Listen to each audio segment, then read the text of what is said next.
Bismillahirrahmanirrahim. Assalamualaikum warahmatullahi wabarakatuh. Alhamdulillah wassalatu wassalamu ala rasulillah wa la hawla wa la quwwata illa billah. Asyhadu an la ilaha illallah wahdahu la syarika lahu wa asyhadu anna Muhammadan abduhu wa rasuluh. Allahumma salli wa sallim wa barik ala Muhammad wa ala alihi wa ashabihi wa mawalah. Allahumma bika asbahna wa bika amsayna wa bika nahya bika namutu wa ilaikan nusyur.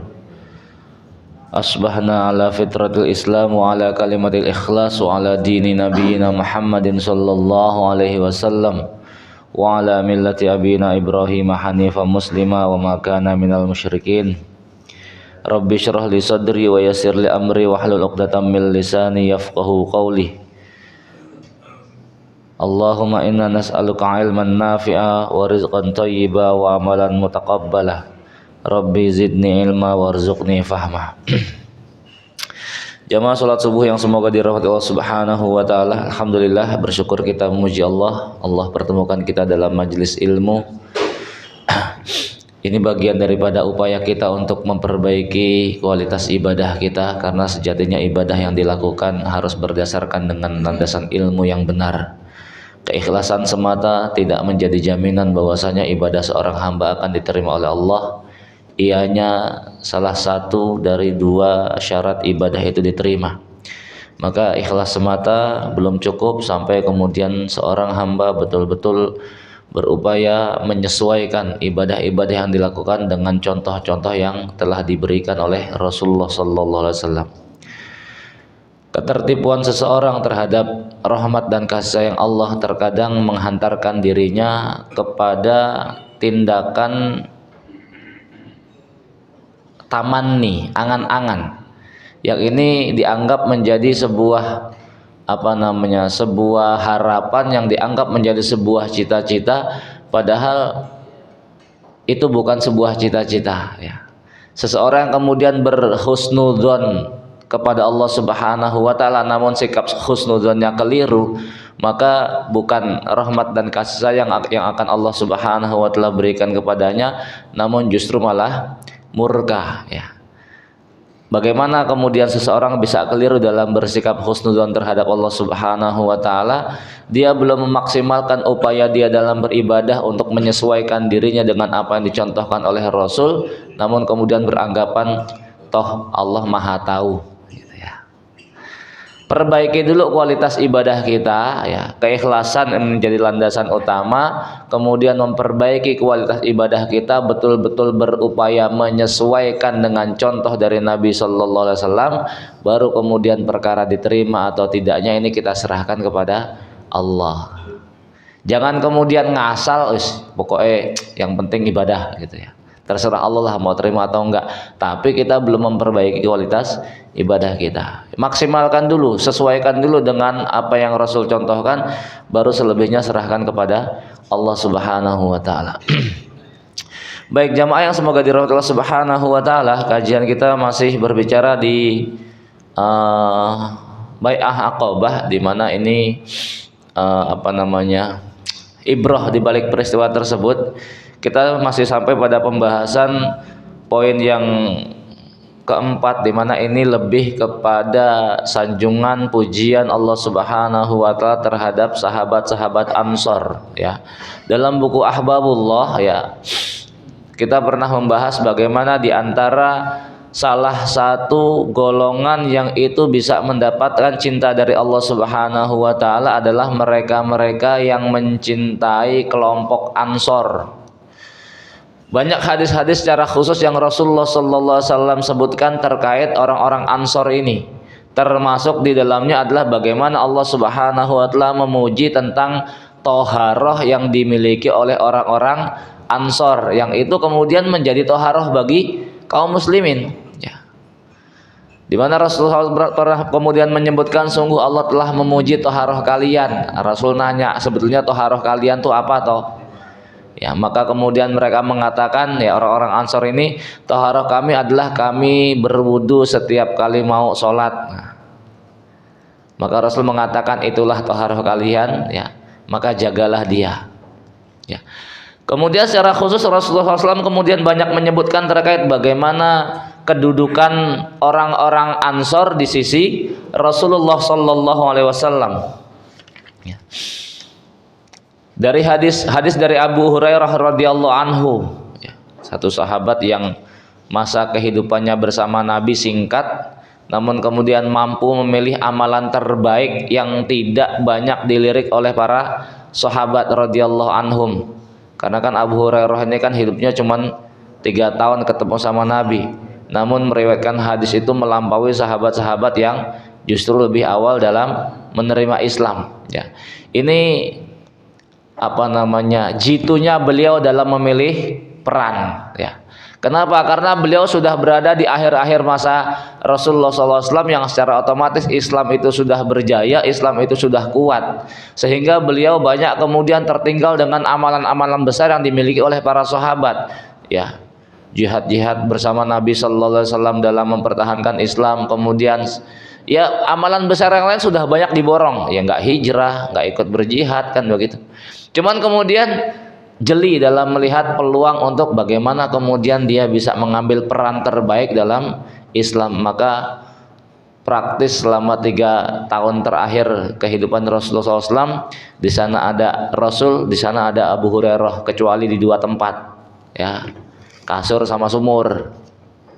Ya nggak mungkin kan kemudian kok nempel sama Nabi di kamar, itu nggak mungkin. Maka jamaah yang semoga dirahmati Subhanahu wa taala, penting pula bagi kita untuk kemudian mencari peluang, ya, mencari peluang apa dalam amal apa di dalam Islam ini yang kemudian itu bisa kita jadikan sebagai pegangan kita nanti di hadapan Allah Subhanahu wa taala. Mengingat setiap kita itu memang sudah Allah berikan potensi untuk memilih amalan terbaik yang itu bisa menjadi andalan seseorang ketika kemudian nanti menghadap Allah Subhanahu wa taala, sebagaimana Bilal bin Rabah yang memiliki amalan andalan yang itu sangat diharapkan kebaikannya adalah berupa sholat zuhur. Maka masing-masing kita juga akan Allah berikan peluang untuk bisa memilih amalan-amalan tersebut, ya. Tinggal jeli atau tidak melihat peluang-peluang itu. Hadis dari Abu Hurairah radhiyallahu anhu dari Nabi sallallahu alaihi wasallam, dikenal juga dengan Abu Qasim. Rasulullah sallallahu alaihi wasallam bersabda, sekiranya orang-orang menempuh suatu lembah atau syi'ab, dan orang-orang Ansor menempuh lembah atau syi'ab yang lain, niscaya aku akan menempuh lembah yang ditempuh oleh orang-orang Ansor. Walaulal hijrah, dan kalaulah bukan karena hijrah, niscaya aku menjadi seorang Ansor. Ya.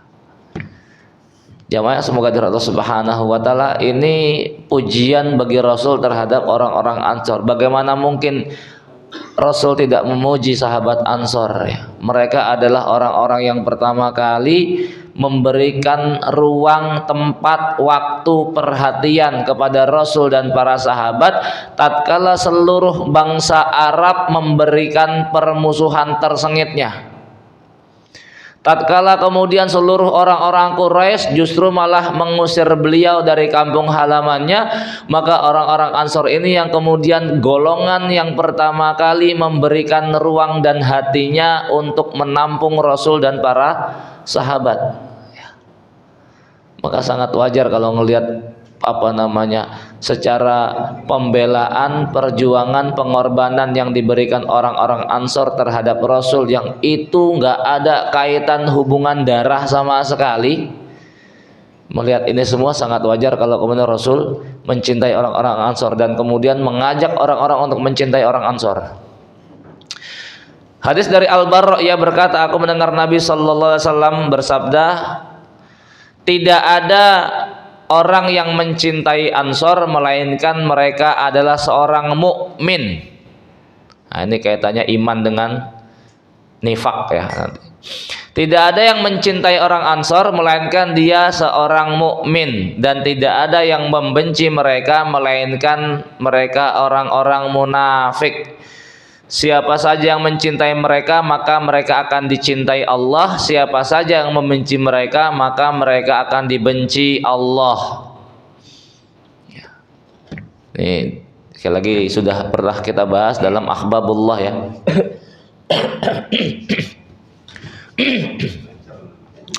Kelompok bukan Banser Pak.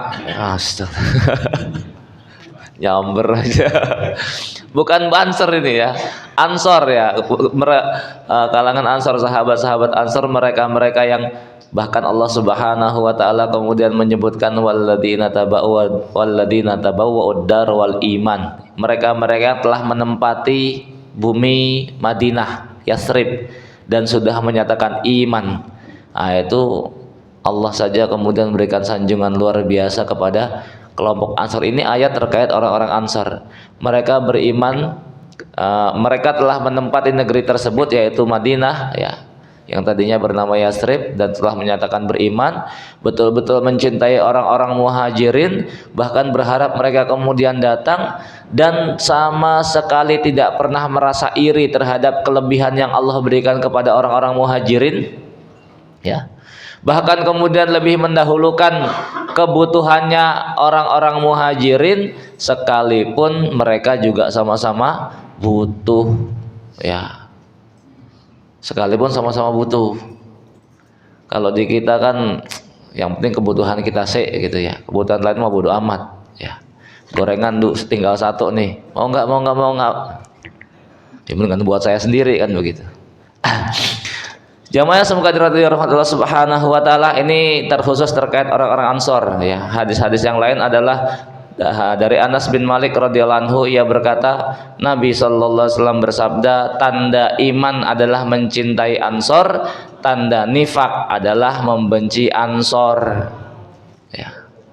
Ini lebih khusus lagi kaitannya dengan iman dan nifak. Sementara nifak ini penyakit paling apa namanya, paling akut yang kemudian menjangkiti iman seseorang ya.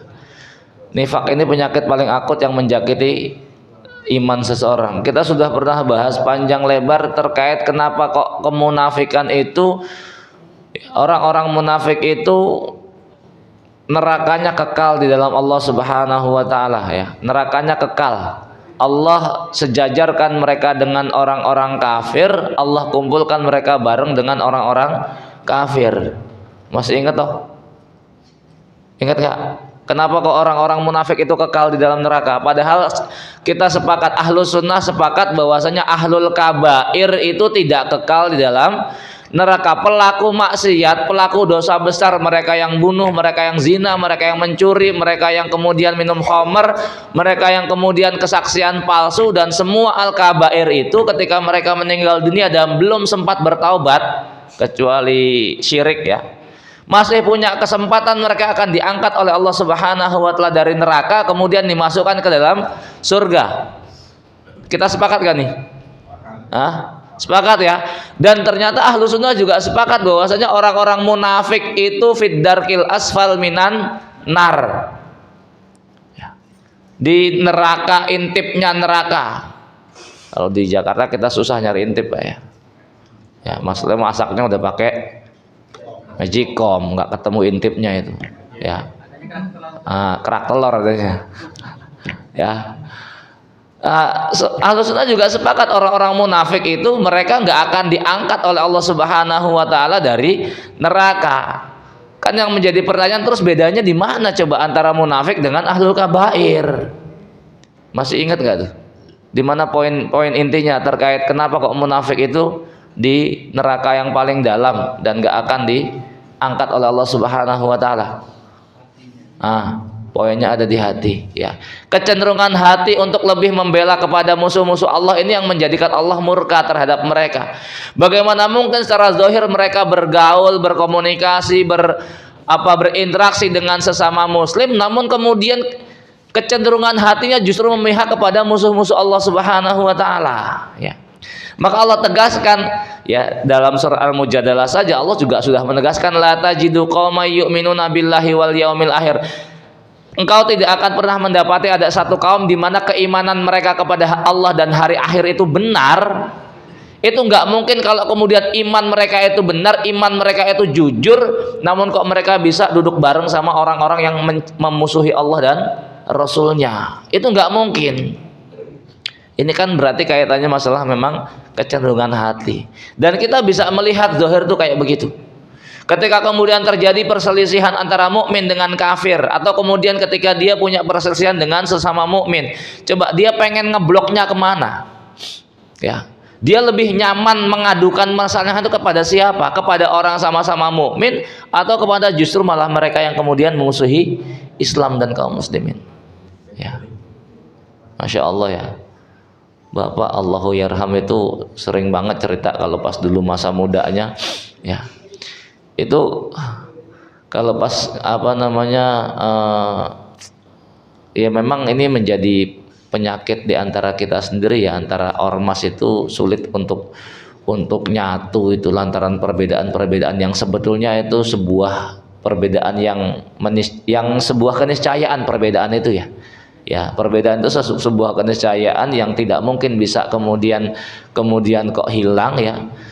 Dan tidak semua perbedaan itu kemudian tercela. Perbedaan yang tercela adalah perbedaan yang kemudian mengarah kepada perpecahan ya. Karena beda ya antara perbedaan dengan perpecahan itu. Ya. Khilafiyah dengan iftirak itu kan jelas berbeda. Khilafiyah itu sesuatu yang pasti. Nah, cuman ada di antara ormas Islam yang kemudian secara fikih itu berbeda. Ya, cuman justru ngadunya ngeluhnya tuh malah kepada orang-orang yang jelas-jelas kekufurannya ya. Dulu tuh bapak pernah cerita itu. Ya, itu yang nyampaikan itu malah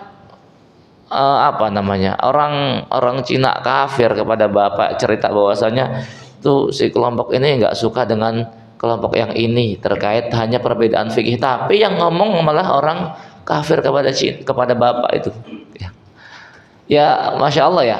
Jamaah semoga dirahmati Allah Subhanahu wa Ta'ala. Karena memang perkara hati ini perkara urgen ya. Semua amal-amal zahir kita nggak akan punya nilai kalau kemudian tidak diimbangi atau tidak diselaraskan dengan perkara hati kita. Ya. Maka itu tadi poin kenapa kemudian orang-orang munafik itu Allah betul-betul murka. Ya. Pilihan hati yang kemudian dia berikan kepada mereka yang menentang Allah dan Rasul inilah yang kemudian menjadikan Allah itu murka kepada mereka. Kemudian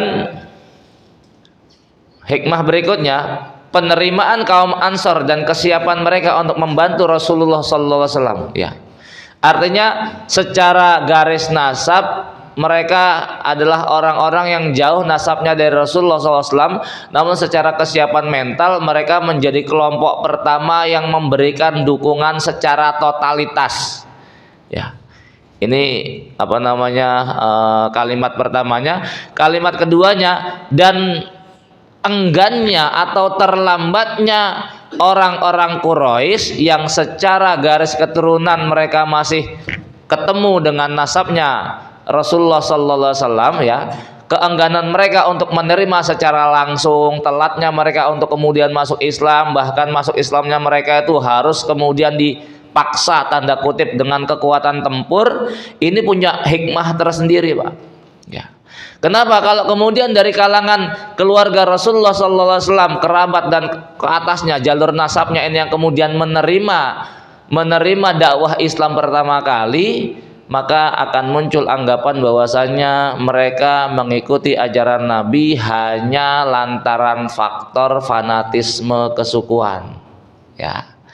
Cuman berbeda kalau kemudian orang-orang Ansor yang justru pertama kali menerima seruan dakwah itu, di mana ini menunjukkan bahwasanya penerimaan mereka itu bukan lantaran faktor keturunan, lantaran faktor betapa mereka mencintai sebuah kebenaran, karena memang tidak ada yang menjadikan mereka menerima dakwah Nabi kecuali akal sehat yang mereka miliki kemudian bertemu dengan dalil-dalil yang qat'i ya.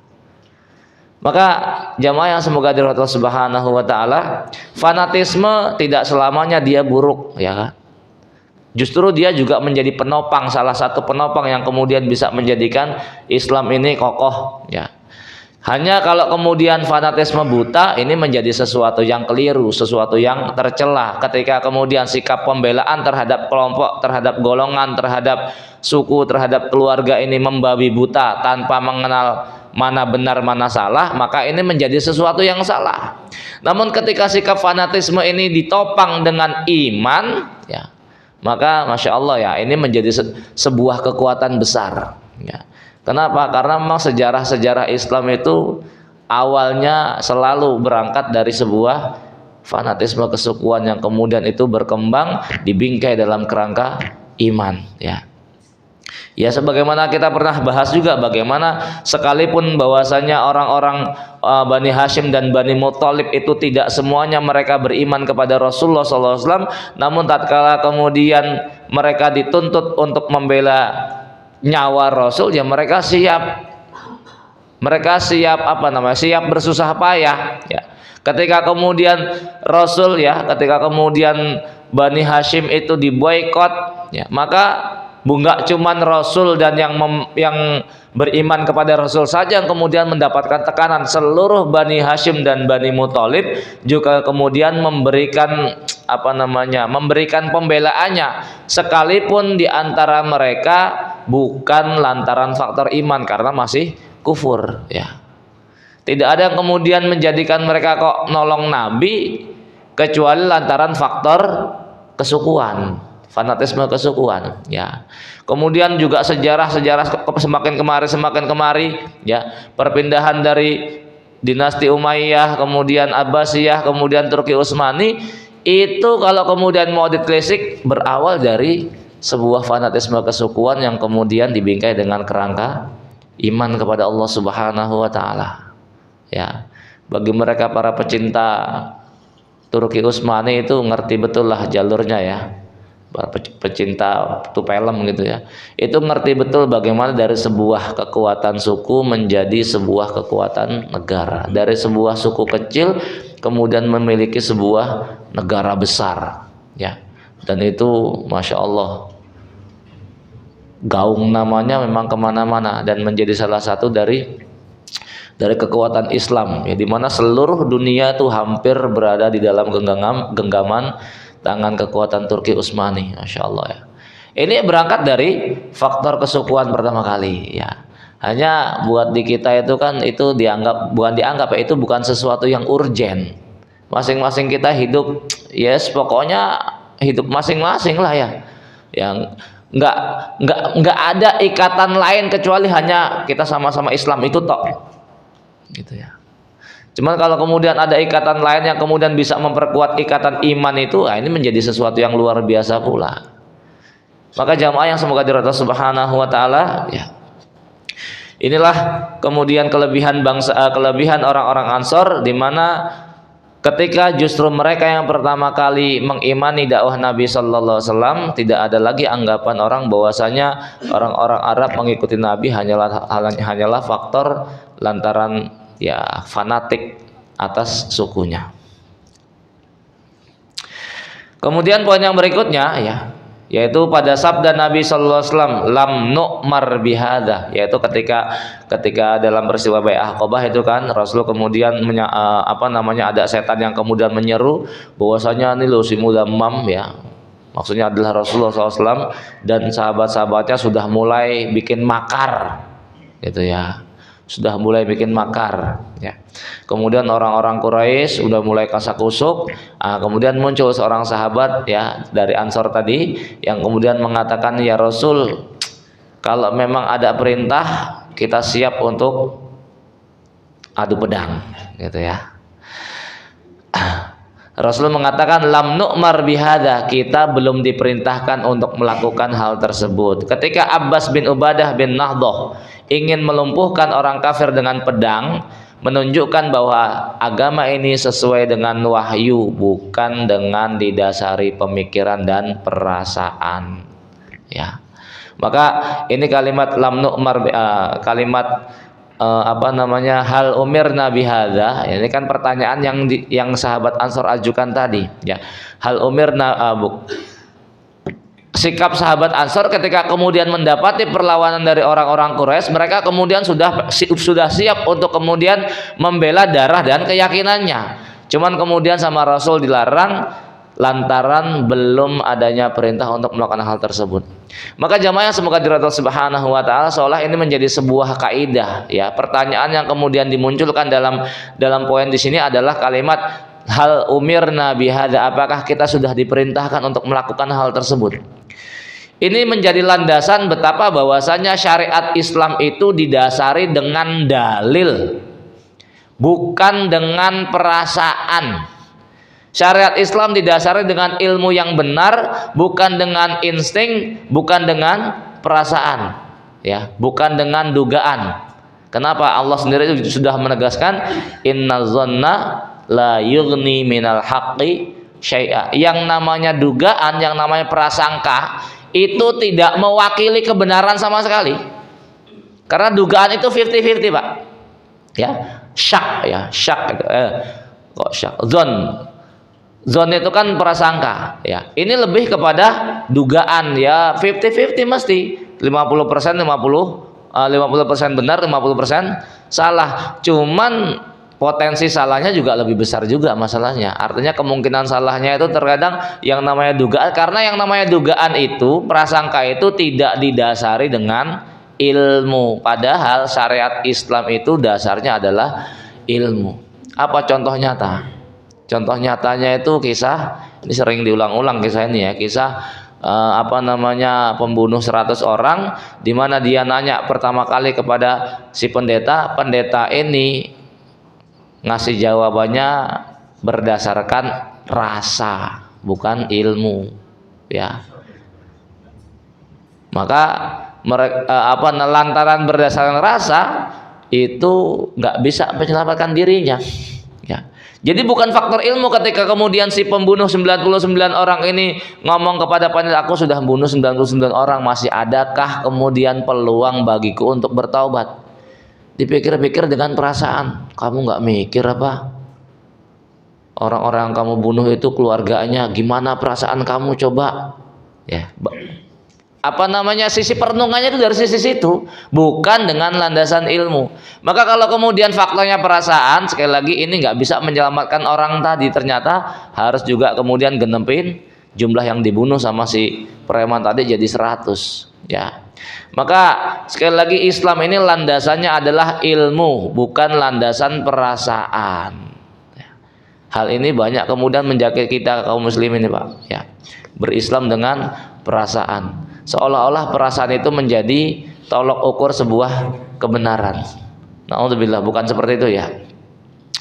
Oleh karena itu kita harus disiplin dalam perintah syariat dan waspada dari mengikuti di belakang perasaan. Sebelum segala sesuatunya kita tanyakan hal umirna bihadza, apakah kita sudah diperintahkan untuk melakukan hal ini. Sama pula dalam perkara ibadah juga kayak begitu. Kenapa? Kalau landasannya ilmu, kemungkinan seseorang kemudian terjerumus kepada perkara-perkara kebid'ahan ini lebih minim. Cuman kalau landasannya adalah perasaan, ya resiko besarnya mesti bakal masuk dalam perkara-perkara kebid'ahan. Karena perasaan baik deh itu deh.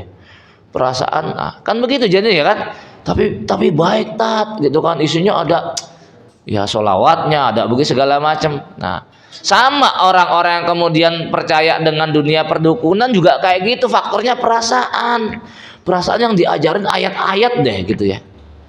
Cuman lantaran sama-sama nggak ngerti ayat, akhirnya dianggap itu mantra sebagai bagian daripada ayat. Ini faktornya lantaran nggak punya ilmu yang benar, landasan ilmu yang nggak benar, maka kemudian yang dominan faktor perasaan.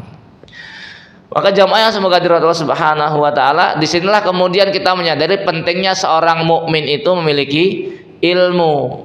Maka kalau pembicaraannya itu kepada ilmu, ya kita sudah banyak mendapatkan dalil-dalil betapa yang namanya seorang mukmin yang memiliki ilmu ini derajatnya jauh lebih tinggi daripada mukmin yang nggak punya ilmu, ya. Seorang manusia dengan imannya dia sudah diangkat derajatnya oleh Allah Subhanahu wa taala, namun enggak berhenti sampai di situ. Seorang manusia yang mukmin dia dituntut untuk mengupgrade ilmunya sehingga betul-betul Allah berikan di kedudukan yang paling tinggi. Baik, jamaah semoga dirahmati Allah Subhanahu wa taala, ya. Masuk dalam poin berikutnya, ini kita ceritakan episode potongan sejarahnya ya. Kita belum membahas hikmah ya, karena ini berbicara tentang hijrah Nabi sallallahu alaihi wasallam. Hijrah Nabi sallallahu alaihi wasallam. Penulis kemudian menyebutkan, setelah Rasulullah SAW selesai membaiat pada Aqabah yang kedua ya, terjadilah banyak peristiwa, maka kemudian Rasul mengizinkan para sahabatnya hijrah menuju bumi Madinah. Maka mereka pun keluar berhijrah secara berkelompok ya. Rasulullah SAW tetap tinggal di Mekah menunggu izin hijrah dari Allah Subhanahu wa taala. Jadi bertahap tuh hijrahnya. Rasul sudah mengizinkan para sahabat untuk berangkat terlebih dahulu, namun Rasul masih menunggu perintah dari Allah Subhanahu wa taala ya. Di antara mereka yang kemudian awal-awal berangkat hijrah ke Madinah adalah Abu Salamah, ada Abdul Asad, ada Amr bin Rabi'ah bersama istrinya, dilanjutkan dengan Abdullah bin Jahash ya. Kemudian para sahabat-sahabat yang lain radhiyallahu anhum, mereka berkelompok, termasuk di dalamnya adalah Umar bin Khattab ya, di mana kita hafal semua ya bagaimana perjalanan hijrah beliau ya. Bukan hampir lagi, di saat seluruh para sahabat itu hijrahnya mindik-mindik, maka satu-satunya sahabat yang kemudian hijrahnya kok nantangin orang ya Umar tok ya. Umar bin Khattab radhiyallahu anhu. Memang nggak kita temukan sosok paling luar biasa ya selain Umar ya. Setelah Abu Bakar itu dari segi mental itu nggak ada yang kemudian melampaui Umar bin Khattab. Di saat seluruh para sahabat yang lain hijrah itu mindik-mindik takut ketahuan, ya Umar bin Khattab yang kemudian justru malah sebelum berangkat sudah manggil orang-orang tuh, wahai masyarul Quraisy ya kan, wahai orang-orang Quraisy nih, aku mau hijrah ya, aku mau berangkat hijrah.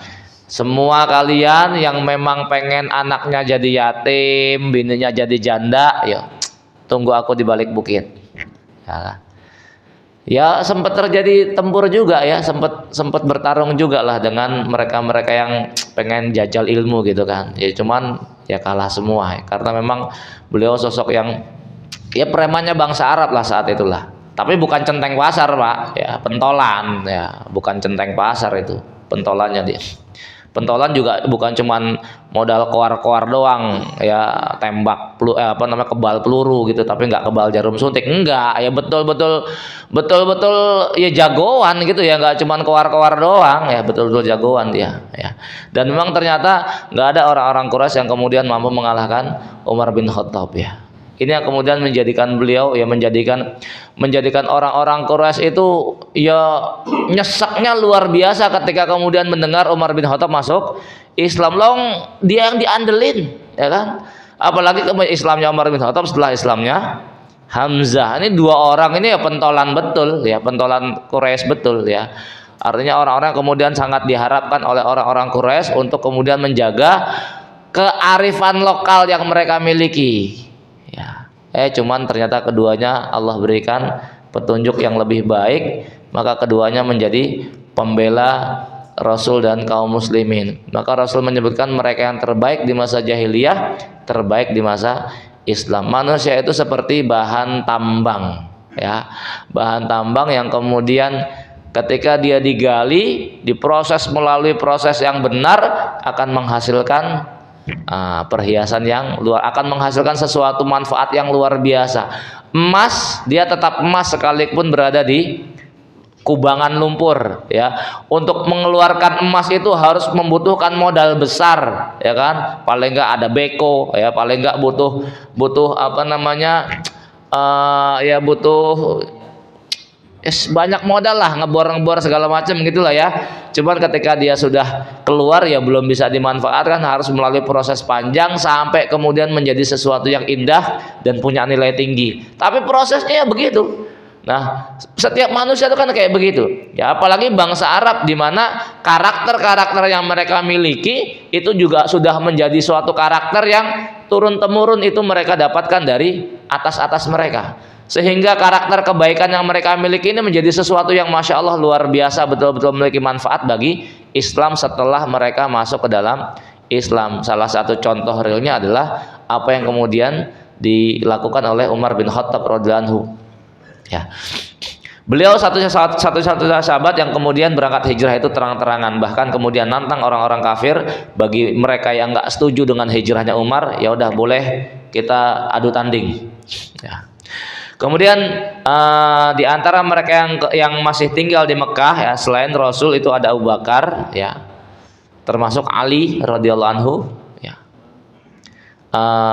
Kemudian beberapa sahabat lain yang kemudian faktor tertinggalnya itu ada yang lantaran ditangkap, kemudian di apa namanya dipasung di rumahnya ya, atau faktor-faktor yang lain. Ada juga yang kemudian memang nggak mau berangkat betulan ya, nggak mau berangkat betul. Yang ini nanti dalam pertempuran Badar itu sebagian dari mereka menjadi tawanan ya. Abu Bakar termasuk sahabat yang paling sering meminta kepada Rasul ya. Abu Bakar udah gregetan dia kan, nanya, ya Rasul, bolehkah saya hijrah, bolehkah saya berangkat? Cuma Rasul kemudian mengatakan, sabar, tahan. Mudah-mudahan Allah memberikan teman kepada kamu buat hijrah. Nah, ketika Rasul mengatakan pakai gitu, tenang banget Abu Bakar. Kenapa? Harapannya besar dia akan menjadi teman bagi Rasul tatkala kemudian berhijrah. Ketika orang-orang musyrik mengetahui bahwasanya sahabat Nabi yang berhijrah, mereka berkumpul di Darun Nadwah. Darun Nadwah ini tempat memutuskan perkara ya, yang dimiliki oleh orang-orang Quraisy ya. Membicarakan solusi permasalahan ini yang dihadiri oleh mereka para petinggi Quraisy, termasuk di dalamnya ada iblis yang menyamar dalam wujud seorang syekh dari Najd ya, Syekh An-Najdi ya, seorang laki-laki bijak berasal dari negeri Najd. Di sini kemudian ada catatan kaki ya, Suhaili menyebutkan dalam Ar-Raud ya, iblis menyebut dirinya dari penduduk Najd seperti disebutkan oleh sebagian ahli sirah. Mereka orang-orang musyrik sepakat tidak memasukkan orang-orang yang dicurigai ya, tidak memasukkan orang-orang yang tidak dikenal, karena khawatir ini jadi adalah mata-matanya Muhammad. Maka ya milih-milih betul. Iblis dia ngerti betul ya apa yang kemudian ada dalam bayangan orang-orang musyrik Quraisy saat itu. Maka dia menyamar menjadi seorang laki-laki dari Najd, karena orang-orang Quraisy ini mengenal orang-orang Najd itu orang bijaksana, brilian, otaknya cerdas dalam merumuskan sebuah permasalahan. Maka diizinkanlah itu iblis untuk kemudian hadir dalam majelis musyawarah tadi di Darun Nadwah. Dan ternyata memang dalam beberapa catatan sirah, iblis inilah kemudian memberikan usul kepada orang-orang Quraisy untuk membunuh Rasul ya. Di saat kemudian yang lain bungkam bingung ya, gimana cara menyelesaikan ini masalah ya. Ada yang kemudian menyebutkan yang ngasih usul ini adalah Abu Jahal ya, karena memang aslinya Abu Jahal itu cerdas, Pak. Nama asli Abu Jahal kan siapa? Abul Hakam julukannya ya, Abul Hakam, bapaknya ya, karena memang semua orang Arab kalau punya masalah ngadunya kepada Abu Jahal tadi. Cuman lantaran dia nggak mau nerima Islam, itulah yang kemudian dikasih julukan kebalikannya Abu Jahal, karena aslinya cerdas. Nah, di sini kita bisa memahami setinggi apapun ilmu yang dimiliki orang, setinggi apapun derajat kalau di belakang nama itu apa namanya? Gelar ya, sepanjang apapun gelar yang dimiliki oleh manusia, kalau kemudian dia kafir, tetap dia orang jahil, Pak. Sepakat ya? Sepakat nggak? Profesor, dokter, apa lulus segala macam, tapi kafir, tetap jahil ya. Cuman sekalipun lulusan pondok pesantren gitu ya, nggak punya gelar macam-macam, tapi dia mukmin, iman sama Allah, insya Allah orang alim itu ya. Pokoknya yang penting ngerti hak Allah lah. Cukup secara atau dikatakan dia ngerti, dia pinter, dia ngerti hak Allah ya. Daripada kemudian dianggap orang pinter tapi tipu-tipu ya kan. Ya. Maka jamaah semoga Allah Subhanahu wa taala ini menjadi tolak ukur kita ya. Seseorang dikatakan berilmu adalah ketika dia beriman kepada Allah dan Rasulnya. Setinggi apapun gelar, sebanyak apapun gelar dimiliki, kalau kemudian dia kufur kepada Allah, aslinya dia adalah orang jahil. Sama Abu Jahal juga kayak begitu. Sebelumnya dia julukannya Abul Hakam karena tempat untuk meminta orang-orang Quraisy dalam menyelesaikan masalah yang mereka miliki, namun lantaran tidak mau menerima hidayah Islam, ya, bukan tidak mendapatkan hidayah, tidak mau menerima hidayah, masalahnya hatinya tidak dibuka, tidak membuka hati untuk menerima itu hidayah, maka Allah tutup lagi, ya. Akhirnya ya julukan itu berubah menjadi Abu Jahal, ya. Ada yang menyebutkan Abu Jahal yang kemudian ngasih usulan, ya. Ada yang menyebutkan tadi iblis yang menyamar menjadi laki-laki dari Najd, ya. Usulannya adalah agar seluruh kabilah-kabilah Quraisy mengumpulkan atau menyetorkan pemuda terbaiknya, pemberani dan terbaik, ya. Ayo kumpulkan, kemudian semuanya harus punya peran dan kontribusi dalam proses pembunuhan terhadap Nabi, ya. Kenapa kemudian kok semuanya terlibat? Karena kalau kemudian yang membunuh hanya satu orang, ya, Bani Hashim akan bisa menuntut darah, menuntut kisos, kan begitu. Cuman kalau kemudian semua kabilah ini punya peran dalam proses tertumpahnya darah Rasulullah SAW, maka Bani Hashim ataupun Bani Muthalib nggak mungkin sanggup untuk melawan seluruh kabilah suku Quraisy. Maka akhirnya mau nggak mau Bani Hashim dan Bani Muthalib secara terpaksa harus menerima diat, pembayaran, ya, pembayaran darah itu tadi. Karena kalau kemudian mau mulai perang, nggak mungkin mereka bisa kemudian melawan. Kalau seluruh suku Quraisy selain Bani Hashim dan Bani Muthalib ini bergabung menjadi satu, ya itu nggak mungkin Bani Muthalib sama Bani Hashim mampu melawan seluruh suku Quraisy. Maka mau nggak mau mereka adalah menerima pembayaran diat. Wah, di usulan ini yang dianggap menjadi usulan paling jitu. Maka kemudian disepakati, yuk kumpulkan seluruh pemuda-pemuda Quraisy, bukan semua, ya. Setiap kabilah Quraisy menyetor atau mengirimkan seorang pemuda terbaiknya, paling gagah, paling berani, paling sadis, paling, ya, mungkin kalau Sambu saat itu pemuda Quraisy dikirim tuh Sambu tuh, ya. Ya, paling itu lah, pokoknya paling kejam lah pokoknya lah, ya. Paling kejam, ya. Mereka kumpul semua, pentolannya tetap Abu Jahal, ya. Pentolannya tetap Abu Jahal, mendik-mendik mendatangi rumah Nabi sallallahu alaihi wasallam, ya. Maka disinilah kemudian kita sadar betapa sehebat apapun makar yang dimiliki manusia, makar Allah lebih besar. Ternyata ya Allah jadikan mereka yang nggak lihat. Rasul, ya, merintahkan sahabat Ali radhiyallahu anhu untuk tidur di tempat tidurnya Nabi, ya.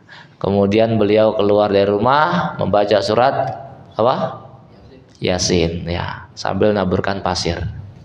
Wa ja'alna min baini aydihim sadda wa min khalfihim sadda, ya. Allah jadikan di depannya ada dinding, di belakangnya ada dinding, ya, dinding goib nih, Pak, ya. Nah, itu nggak bisa ditarik sama Gus Din itu, ya. Penarikan dinding goib biar hilang, nggak ketemu bahkan, ya. Ya, kegedean masalah dindingnya. Jamaah semoga dirahmati Subhanahu wa taala. Ini tidak hanya terkhusus bagi Nabi, ya.